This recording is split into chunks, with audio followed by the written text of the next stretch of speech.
তাকে সহযোগিতা থাকছেন আমার মোহাম্মদ আব্দুল আলমিন সম্মানিত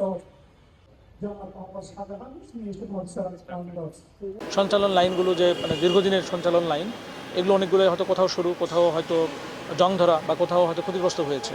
তো এগুলো যদি তিতাস স্থানীয়ভাবে যদি রিপ্লেস করতে পারে তাহলে আমরা সেই চেষ্টাটা করে দেখব। আর যদি না পারে তাহলে আমরা জ্বালানি খনিজ সম্পদ বিভাগ বা তিতাসের যে ঊর্ধ্বতন কর্তৃপক্ষ তাদের সাথে যোগাযোগের মাধ্যমে এই উদ্যোগটা আমরা নিতে চাই, যাতে করে আমাদের ভবিষ্যতে আর এই ধরনের গ্যাসের যে এই ধরনের চেম্বার হয়ে যাওয়া বা সেখানে স্পুলিংয়ের যে ঘটনাগুলি সেগুলো যাতে না ঘটে। এর পাশাপাশি আমরা সিদ্ধান্ত নিয়েছি এরকমটা যে এই বাহিনীগুলো সমন্বিতভাবে আমাদের যে এই তদারকির যে বিষয়টি এবং এই ভিজিলেন্সের যে বিষয়টি সেটি আরও বাড়ানো হবে।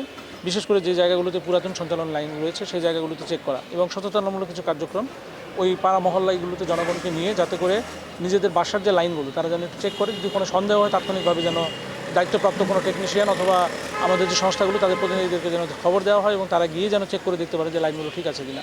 আমরা চাই যে সমন্বিত সকল বাহিনীর উদ্যোগে এইটা নারায়ণগঞ্জে অন্তত এমন একটা পরিবেশ সৃষ্টি করা যেখানে অন্ততপক্ষে গ্যাসের লিকেজের যে বিষয়গুলি সেগুলো যেন আমরা অ্যাড্রেস করতে পারি এবং সেই অনুযায়ী ব্যবস্থা নিই। এর পাশাপাশি যেহেতু আজকে ফায়ার সার্ভিস সপ্তাহের দ্বিতীয় দিন, গতকাল এটা মাননীয় স্বরাষ্ট্রমন্ত্রী উদ্বোধন করেছেন, নারায়ণগঞ্জে উদ্বোধন করেছেন এবং আজকে এটা চলছে এবং এটা চলতে থাকবে। তো আমরা যতটুকু দেখেছি বা দেখছি, ফায়ার সার্ভিস তো আসলে 365 দিনের সেবা দিয়ে থাকে। তো মূলত এই যে এক সপ্তাহ এটা জনগণকে সচেতনতা করার একটা অন্যতম। এখানে ফায়ার সার্ভিস কীভাবে কাজগুলো করে থাকে, একটা দুর্ঘটনা ঘটলে তাদের যে কাজ করার যে প্যাটার্ন এবং সেখানে সাধারণ জনগণের যে সহযোগিতার যে বিষয়গুলি, কোন কোন যন্ত্রগুলো কীভাবে অপারেট করে, এগুলো একটা প্রদর্শনের ব্যবস্থা তারা এখানে রেখেছে, যাতে করে সাধারণ জনগণ এই সম্পর্কে ধারণা পায়। আমরা অতীত অভিজ্ঞতা দেখেছি, যখন ফায়ার সার্ভিস কোনো একটা অ্যাকশনে যায় সেখানে উৎসুক জনতার প্রচুর একটা ভিড় থাকে। সেই ভিড়ের কারণে হয়তো দেখা যায় যে ফায়ার সার্ভিসের যে ভেহিকেলগুলো সেগুলো মুভমেন্ট, তাদের লাইনগুলো ঠিক করা অথবা পানি লাইনের সাথে সংযোগ দেওয়া অথবা তাদের যে মুভমেন্ট অথবা আগুনের দিকে চলে যাওয়ার যে বিষয়গুলি, এই জায়গাগুলিতে তাদের প্রতিবন্ধকতা তৈরি হয়। আমরা সাধারণ নাগরিকের প্রতি আহ্বান জানাবো যাতে আমাদের অগ্নি সেনা যারা আছে তাদেরকে তাদের মতো করে যেন কাজগুলো করে সুযোগ করে দেওয়া হয়। এবং আমরা একই সাথে এটাও দেখেছি যে আমাদের নারায়ণগঞ্জ শহরে আসলে প্রাকৃতিক জলাধারের পরিমাণটা অনেক কম।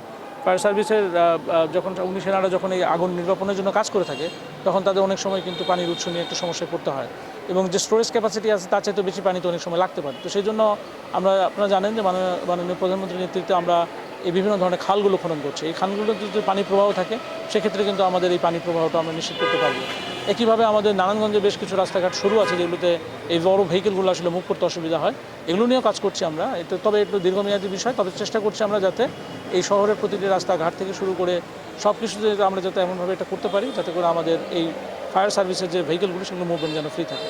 তো সার্বিকভাবে আমাদের দুইটা জায়গায় আমরা কাজ করছি, একটা হচ্ছে কি আমাদের সার্ভিসগুলো সেগুলো এক্সটেন্ড করা এবং একইভাবে আমাদের সাধারণ জনগণ যারা আছে তাদেরকে সচেতন করে একটি সমন্বিত উদ্যোগের মাধ্যমে আমরা এই অগ্নি দুর্ঘটনা সংক্রান্ত বিষয়গুলি আমরা নিরাময়ের জন্য উদ্যোগ নিচ্ছি।